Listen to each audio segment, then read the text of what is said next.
Hello, hello, hello, and welcome to a quick rundown of the aptly named Victoria 3 Dev Diary number 167, Portugal is not a small dev diary. So far, we've received dev diaries explaining narrative content for Spain, the main focus of Iberian Twilight, Cuba, Morocco, the Philippines, Haiti, and the Dominican Republic. It's only fitting we finally get to what you can consider the other large country in the DLC, Portugal. So if you're a busy gamer on the go and don't have time to read the full dev diary, here is a quick TLDR rundown of what was discussed.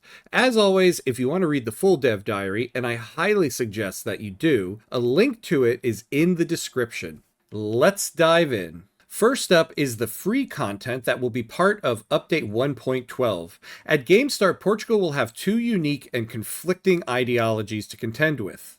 On one side, you will have the Cartists, a group that is conservative in nature but opposed to the monarchy.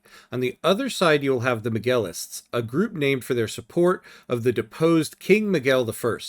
They are pro-monarchy and are more similar to Spanish Carlism and French legitimism. We get to see what laws Portugal starts the game with, and something important to note is their oligarchy law. You can see it starts with two amendments. The first is called Chamber of Gentlemen Deputies. This will add voting rights to oligarchy, similar to landed voting. However, you will also get a boost in political strength largely to the aristocrats, and on a smaller level to the clergy, officers, bureaucrats, and shopkeepers. The other amendment you get is electoral clientelism, because if it's Iberian Twilight, you know there's going to be some voter fraud going on.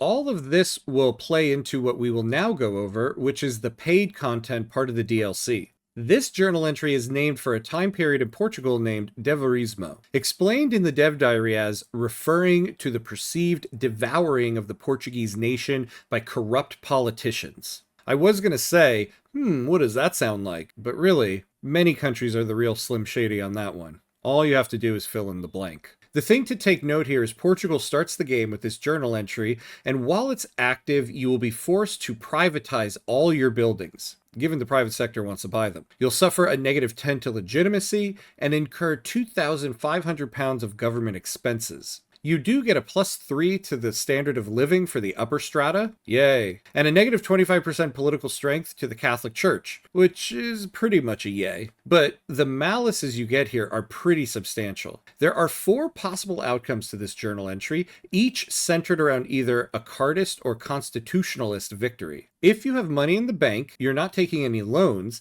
and you've privatized at least 90% of your buildings, you'll get the Cartist victory in this event. This will give you +10% of capitalists becoming loyalists, and 10 years of added influence and significantly reduced interest rate. If you are able to spark a liberal revolution, the journal entry will fail, and you'll get this event, which will give you a legit voting law and the removal of the Cartists and their leader. Something kind of cool is the title of this journal entry is dynamic. It'll be named after the month it occurs, and the political party will be named after the month as well. Portugal also starts with this journal entry. It was noted that the previous one will probably be resolved fairly quickly.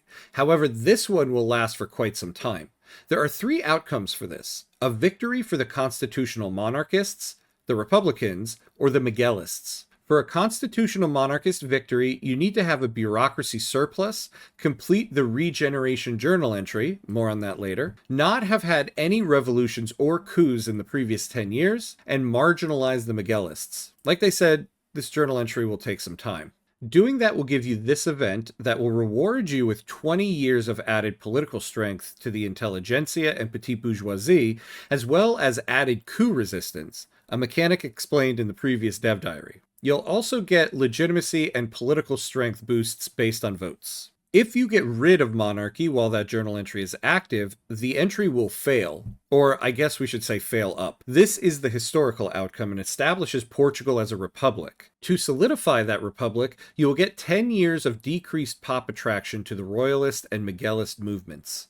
And you'll secure a Miguelist victory if the ruler of Portugal has the Miguelist ideology. This will result in, well, I don't know. They didn't show us that journal entry. I guess the devs are anti-Miguelists.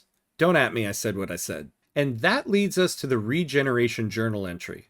As the devs described it, this journal entry will be focused around developing your institutions, creating a strong centralized state, and creating public works programs. It serves as a parent journal entry to 3 subsequent ones, similar to the Tanzimat with the Ottomans. To spark this journal entry, you need to research nationalism, have a legitimacy of at least 65, have either the petite bourgeoisie, intelligentsia, industrialists, or trade unions part of the government, and not have suffered a revolution or coup in the last 10 years. It'll introduce a new ideology, and the petite bourgeoisie will start with it: regenerator. You'll have this journal entry active unless you default on your debt or fall to a coup or revolution. There will be 3 sub-entries focused around developing transportation, state institutions, and modernization. Each journal entry gives unique benefits. For example, if you complete the public works entry, you'll get this event that gives these benefits. If you complete all 3 sub-entries, have a positive bank balance for at least half the time the main journal entry has been active, and have per capita taxation, proportional taxation, or graduated taxation, you'll get this journal entry: 20 years of added investment pool contributions, plus 10% radicals and loyalists from standard of living changes, and a boost to popularity of who, I imagine, are your characters with the regenerator ideology. Next up are Portugal's colonial ambitions. Once you finish colonizing a state in Angola or Mozambique, you will get this event that gives you a claim on the rest of the region. You'll then get this journal entry, and once you complete colonizing the region, you'll gain access to a decision called Propose the Pink Map. Depending on which side of the continent you finish colonizing first, this decision will give you claims on all the land stretching to the other coast. However, making that decision will send a request to Great Britain to see if they approve of the decision. If you're playing as Britain, you can allow Portugal to continue colonizing, you could request a fee in order to allow it, or you can just flat out refuse the request. If you're playing as Portugal and Great Britain refuses, you can still continue to colonize, going against their wishes, but it will come with a heavy cost to your relations with them. If you decide to continue with the pink map decision, you'll get this journal entry. And if you complete it, you'll get these benefits: added prestige and legitimacy, and benefits to the petite bourgeoisie. A big part of Portugal's new narrative content will be centered around Brazil and Portugal's inclusion in their line of succession. Once you declare an interest in Brazil and have positive relations with them, you'll get this journal entry. You have 2 buttons you can utilize with this one. The first is an option if you have Colossus of the South.